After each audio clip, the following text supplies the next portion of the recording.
अब कुछ खबरों की ओर बढ़ लेते हैं। सबसे पहले बात कर लेते हैं वरुण बेवरेजेस की।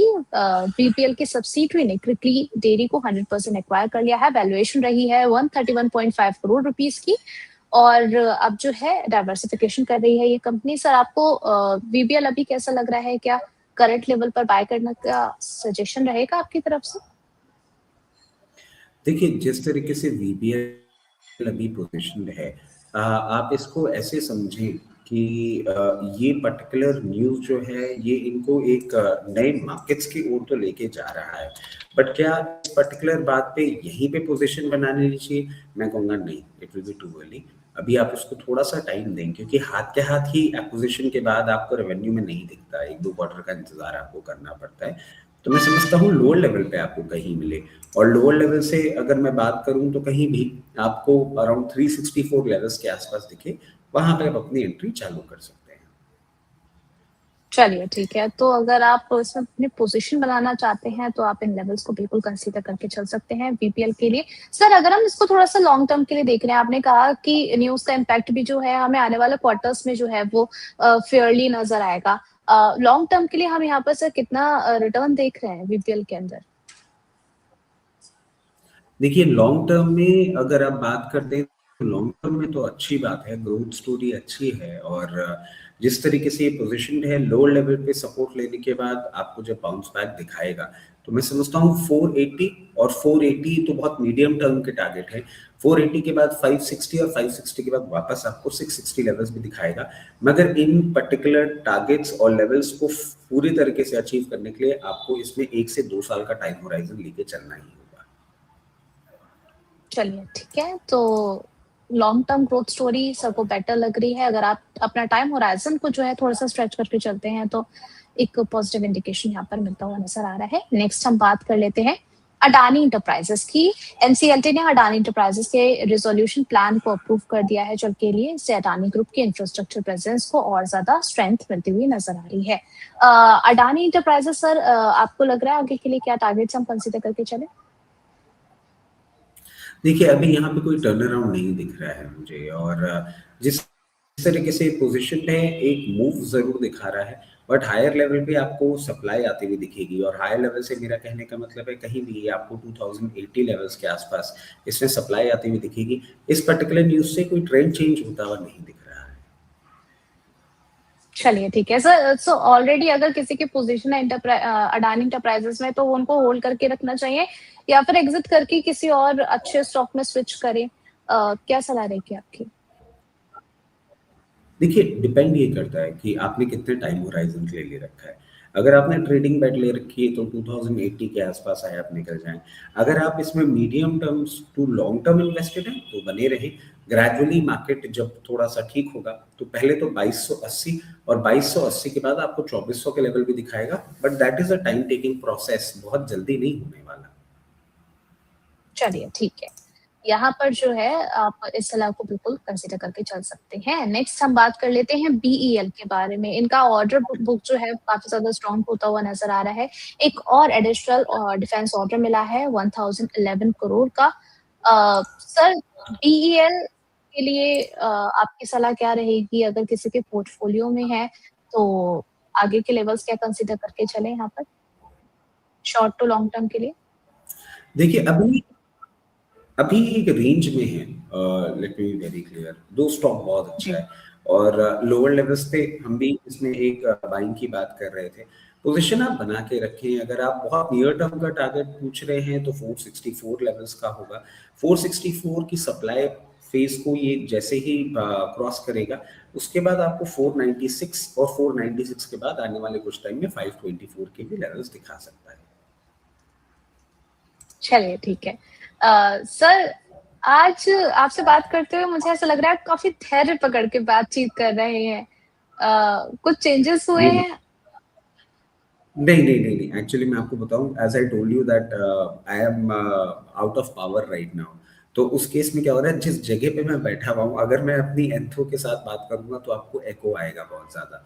तो मैं बहुत सटल अपनी आवाज़ धीरे रखने की कोशिश कर रहा हूँ, वरना अगर मेरा पिच हाई होता है तो वो आवाज़ एको होती है।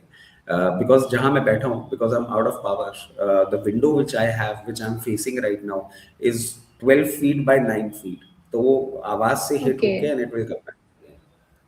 तो ओके। इसलिए मैं धीरे बोल चल रहा हूँ ताकि प्रॉब्लम नहीं हो। अच्छा, हमें थोड़ा-सा लग रहा था कहीं आपका स्वास्थ्य वगैरह कहीं ऐसा ना नहीं, हो नहीं, कि नहीं, नहीं, नहीं, नहीं, ये 2 दिन की तेज़ी से मेरे जैसे आदमी का स्वास्थ्य नहीं हिलेगा। मैं बहुत जटिल इंसान हूँ और अभी बहुत ज़्यादा अपनी ही उस पर्टिकुलर थॉट, क्योंकि होता क्या है ना उर्वशी जी, 2 दिन की तेज़ी से एक्चुअल में व्हाट्सएप बहुत ज़्यादा आने लग गए कि देखा आपको बोला था ना, ये हुँ, हो गया, वो हो गया। अरे भाई रुक जाओ, अभी पूरी सिचुएशन अनवाइंड तो होने दो। तो ठीक है, I know where things are getting placed. और ये बार बार जो मैं अभी, जैसे हमने स्टार्टिंग कमेंट्री में आपको मलेशिया वाली बात बताई जी, या यूएस की प्रॉब्लम बताई, ये क्यों बता रहे हैं? सो दैट आप भी इस चीज को स्टडी करें और आप देखें ये इवॉल्व कैसे होने वाला है। These are not small dents. ये बिल्कुल उतना ही छोटा डिसीजन आपको लग रहा है जिसके पहले हमने आपको कहा था कि ईरान पे अब अटैक होने वाला है। मैं अभी जी। बहुत ज्यादा साउंड नहीं करना चाहूंगा खराब, बट ट्रम्प साहब कुछ ना कुछ तो तैयारी कर रहे हैं बड़ा करने की। उन्होंने क्यूबा को लेकर भी कल एक स्टेटमेंट दिया था सर, तो वो भी देखिए अपने, क्यूबा अगर हम क्यूबा की बात करते हैं तो क्यूबा बहुत छोटा वो है। तो मैं कहता हूँ इकोनॉमिकली ट्रम्प, भी काफ़ी ज़्यादा वीक है। हाँ मैं कहता हूँ देख अगर रहे ट्रम्प हैं। साहब को एक्चुअल में कुछ करना है और अगर फायरवर्क सही तरीके से करने हैं, I think and I would suggest him कि गो एंड हिट मैक्सिको। एक बार आप मेक्सिको को हिट कर लो, एक साइड आप ईरान चालू कर लेना, दूसरी साइड आप मेक्सिको चालू कर लेना, क्योंकि मेक्सिको भी उनकी एक रेंज में है, अभी मेक्सिको उनके दिमाग में है। And this man is not taking it back. और अभी क्योंकि स्टार्टिंग कमेंट्री हम छोटी रखना चाह रहे थे, आप एक चीज और देखिएगा, पहले उन्होंने नेटो नेशन से हेल्प मांगी, जी, उसके बाद वो बोले कि मेरे को आपकी हेल्प की जरूरत ही नहीं, मैं तो बस ये देख रहा था। मतलब ये ऐसे टाइप के इंसान है जो बोलते हैं कि अगर मैं तुमसे मदद मांग रहा हूँ तो मैं एहसान कर रहा हूँ तुमसे मदद मांग के। I don't know what runs in his head, क्या सोचते हैं, क्या समझते हैं इन चीजों के बारे में। But yes, he is a difficult man to be with. चलिए, तो यहाँ पर जो है ओवरऑल मार्केट जिस तरीके से आपको बुलिश ट्रेंड में चलता हुआ नज़र आ रहा है, थोड़े-से ग्लोबल सिनेरियोज़ को भी कंसीडर करते हुए चलिए हमारे दर्शक जो भी हमें सुन रहे हैं यहाँ पर अगली खबर की ओर बढ़ लेते हैं। इसी के साथ में टेक महिंद्रा को लेकर के खबर आई है कि अपने मिडल ईस्ट एक्सपेंशन पर जो है वो फोकस कर रहे हैं। लंदन बेस्ड यूनिट के थ्रू टेक महिंद्रा अरेबिया में 20% का स्टेक खरीद रही है, जिसकी वैल्यूएशन जो है वो 206 करोड़ की है। सर, आपको लग रहा है इस एक्सपेंशन के बाद जो है फ्यूचर ग्रोथ काफी पॉजिटिव है टेक महिंद्रा का? नहीं देखिए, it is part and parcel. और मैं हमेशा से एक ही चीज कहता हूँ कि जब ऐसी न्यूज आती है, एकदम से रिएक्शन नहीं देना चाहिए हमें, क्योंकि इसके पीछे का कारण क्या है कि this is just a one of news. किस तरीके से फंड आएगा, किस तरीके से इम्प्लीमेंट होगा, मैनेजमेंट चेंज होगा नहीं होगा, there many things put together which we very closely need to study. अब आप देखें जिस तरीके से ऑफ लोज टेक महिंद्रा ट्रेड कर रहा है, इन लेवल्स पे प्रैक्टिकली एक सप्लाई पॉइंट है। 1394 तक वो एक सप्लाई पॉइंट है। और अगर आप इसके चार्टिकल पैटर्न्स को देखेंगे तो इन्हीं लेवल्स पे इसने पहले सपोर्ट भी लिया था in the month of November and October, और उसके बाद एक रिवर्सल दिखाया था। तो ये एक सप्लाई पॉइंट बन रहा है। मैं नहीं समझता इसको बहुत जल्दी ये ब्रीच करेंगे। इसको ब्रीच करेंगे उसके बाद आपको एक अपमूव आता हुआ देखने को मिल सकता है, जो कि इसको 1580 तक भी लेके चला जाए। बट आज के लिए इंपॉर्टेंट ये है इस सप्लाई पॉइंट को ये किस तरीके से हैंडल करता है। ओके सर, अगर इन्वेस्टर्स के लिए हम समझना चाहें तो आपको ये अच्छा पिक लग रहा है, या फिर अगर हम ऐसे स्पेसिफिक सेक्टर की बात करते हैं तो कुछ और ऐसे स्टॉक्स हैं जहां पर आप ज्यादा बुलिश हैं? देखिए, आईटी एज अ स्पेस मुझे बहुत ज़्यादा कन्विंसिंग लग नहीं रहा है। We have been continuously talking about it ji. And हमने करेक्शन भी देखा है आते हुए। बट एक चीज़ है, अगर आईटी में आपको बहुत ही सेफ हेवन्स चाहिए तो 2 ही काउंटर हैं जिनके लिए मैं आपको बार-बार बोलूँगा। One would be Infosys and the other one would be TCS, but only on the lower levels, not on higher levels, not at the current levels. चलिए, ठीक है। नेक्स्ट हम बात कर लेते हैं विप्रो के बारे में। आईटी को लेकर के सर ज़्यादा बातचीत जो होती है, थोड़ा-सा मुझे लगता है कि थोड़े एक टाइम आ जाए, थोड़ा कुछ अच्छा पॉजिटिव बनता हुआ नज़र आए, तभी हम बातचीत इस पे शुरू करें। लेकिन अब चलिए, यहाँ पर खबर है, तो नज़रिया भी जान लेते हैं कि आउटलुक क्या निकल कर के आ रहा है।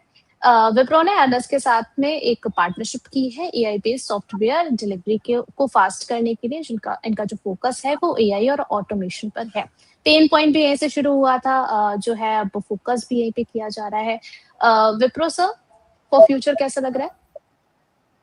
देखिए, विप्रो ना बहुत ज़्यादा करेक्ट कर गया है और विप्रो के अगर आप पैटर्न्स को देखेंगे, जिस तरीके से अभी इसने अपने आप को पोज़ीशन कर रखा है, ये मल्टी ईयर लोज़ पे ही है अभी। और अगर इसमें आपको पोज़ीशन बनानी है, तो यहाँ से ₹10 नीचे ये अट्रैक्टिव लगता है। मतलब मैं आपको लेवल्स दे रहा हूँ 2022-23 के, ये मल्टी ईयर लो है इसके।